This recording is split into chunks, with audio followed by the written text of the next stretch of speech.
Ici, on est vraiment devenu une lutte emblématique. Après près de 3 ans de mobilisation, les opposants au développement éolien du projet Mauricie ne comptent pas ralentir le mouvement.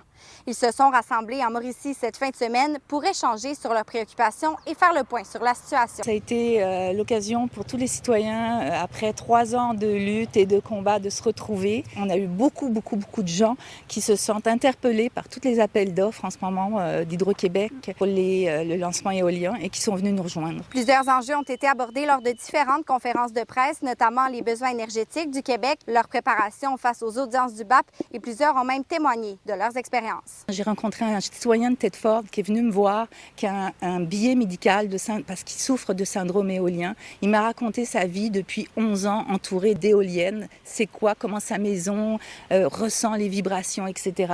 J'ai eu une dame de Shawinigan qui m'a raconté comment sa mère a été forcée de signer alors qu'elle est en perte d'autonomie et que ses enfants sont même pas au courant. Plein d'histoires comme ça là qui viennent alimenter le pourquoi on est dans cette lutte depuis le début. Il y a des projets innovateurs qui peuvent être installés un peu partout dans différentes municipalités qui vont peut-être être une meilleure solution. Je pense qu'on peut faire appel à plusieurs spécialistes pour vraiment prendre le temps de discuter puis de réfléchir, mais qu'est-ce qui serait plus prometteur?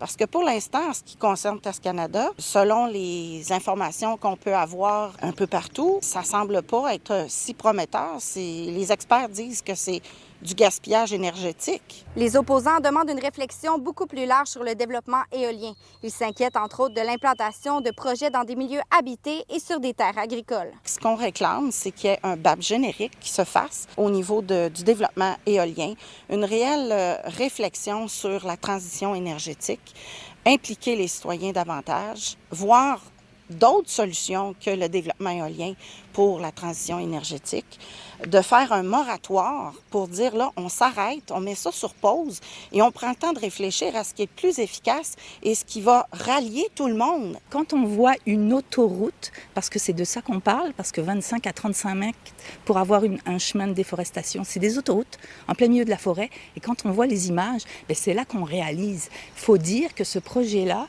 dans Mekinac et Deschenaux, c'est le premier projet de cette ampleur en milieu habité. Ça a des conséquences. C'est pas sur des terres publiques, là. C'est à côté de nos habitations. La mobilisation est loin d'être terminée et les opposants souhaitent poursuivre leur action.